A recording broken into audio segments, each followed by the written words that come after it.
روزانہ کی بنیاد پہ بدلتی صورتحال مشرق وسطیٰ کی، اور کل جب یہ لگ رہا تھا کہ جب ٹرمپ نے بیان دیا کہ ایک ہفتے میں چیزیں ٹھیک ہو سکتی ہیں، اوور دا نائٹ یہ ہوا کہ پھر ایک دوسرے پہ پھر میزائلز برسائے گئے، امریکہ نے کشم آئلینڈ پہ، اور اس کے بعد ایران نے پھر جواب میں بحرین پہ اور دیگر جگہوں پہ۔ تو اب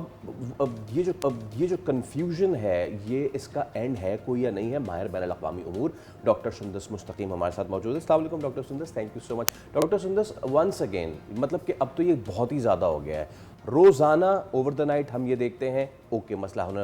ہونے والا ہے، اور پاکستانی وقت کے مطابق جیسے سورج اگنے لگتا ہے پھر کچھ ہو جاتا ہے۔ So what is the end to this? We are also waiting and we strongly wish کہ جناب کہ یہ سارا معاملہ ہے جو جلد از جلد، جس میں ابھی ڈونلڈ ٹرمپ نے اگلے ہفتے کا ٹائم دیا ہے، تو اگلے ہفتے یا سونر اور لیٹر یہ معاملہ جلد سے جلد جو ہے وہ نمٹ جائے۔ لیکن کچھ شرائط ہیں جس پر دونوں ممالک جس طرح سے ریجڈلی بہت زیادہ اڑے ہوئے ہیں، جس طرح کہ مارکو روبیو کا حالیہ بیان تھا کہ یورینیم افزودگی اور جوہری پروگرام پر وہ تاحال کمپرومائز نہیں کرنے کے لیے وہ رضامند نہیں ہے اس بات پر کہ اس پہ کمپرومائز، اور انہوں نے بڑے واضح کہا ہے جناب کہ ایران کے ساتھ جو بھی معاملات چل رہے ہیں اس پر اگر آپ مطلب نرمی ہم فلیکسیبلٹی شو تبھی کریں گے جب یورینیم افزودگی اور جوہری پروگرام جو ہے وہ ایران اس کی بات نہ کرے، جبکہ ایران جو ہے وہ اس کے علاوہ آپ نے ہرمز ایران کے پارٹ پر جو ہے وہ سب سے زیادہ ایک ایسا پوائنٹ ہے جس پر ایران کمپرومائز کرنے کے لیے تیار نہیں ہے،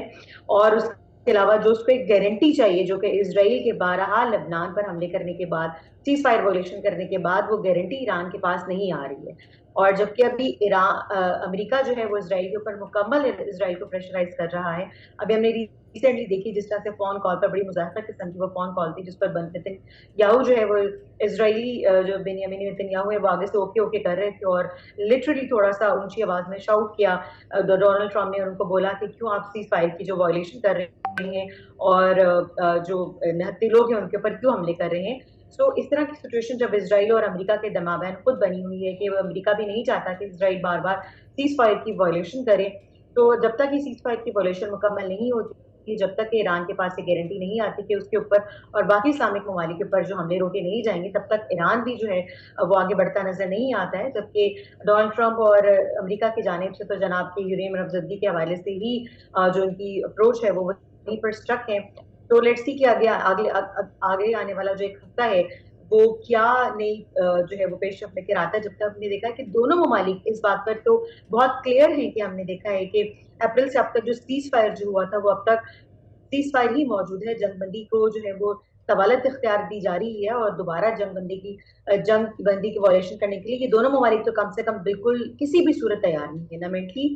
اس طور پر تیار ہیں اور نہ ان کے پاس اب اتنے ریسورسز باقی بچے ہیں کہ جناب دونوں ممالک جو ہیں وہ اس جنگ پہ دوبارہ سے کودیں۔ تو امریکہ اور ایران تو کسی بھی صورت جنگ کو دوبارہ شروع کرنے میں انٹرسٹڈ نہیں ہے، یہ اسرائیل ہے جو بار بار بیچ میں وائلیشن کرتا ہے اور سیز فائر ہونے میں جو رکاوٹ ہے وہ بنتا ہے، جس کا خود ڈونلڈ ٹرمپ نے بھی جو ہے وہ اس بات کو نشاندہی کی تھی کہ میں جو سیز فائر کرنا چاہتا ہوں یا میں جو جنگ بندی کرنا چاہتا ہوں، اس میں بار بار جو ہے جو مشکل درپیش آ رہی ہے اس میں اسرائیل کی مداخلت جو ہے وہ سب سے بڑی ہے۔ اپنی دیکھا جب اسرائیل حملے کرتا ہے تو پھر ایران بھی حملے کرتا ہے، اور وہ بحرین اور کویت پر حالیہ حملے جو ہیں وہ ایران کی جانب سے کیے گئے تھے۔ تو اگر اسرائیل کی جانب سے حملے نہیں روکے جائیں گے تو ایران کی جانب سے بھی اب آپ دیکھیں گے اب تک 20 سے زائد امریکی فوجی اڈوں کو مشرق وسطیٰ میں جو ہے وہ ایران نشانہ بنا چکا ہے، اور جس میں آپ دیکھیں گے بہت بھاری بھرکم نقصان ہوا ہے۔ اب دیکھیں کتنی 8 تھاٹ کی بیٹریز جو ہیں وہ امریکہ کے پاس موجود ہیں، اور ایک بیٹری کو بنانے میں $1 ارب جو ہے وہ لاگت آتی ہے، جبکہ 100 فوجی اس میں درکار ہوتے ہیں، اور انٹرسیپٹر کی مدد سے جو میزائل کو روکا جاتا ہے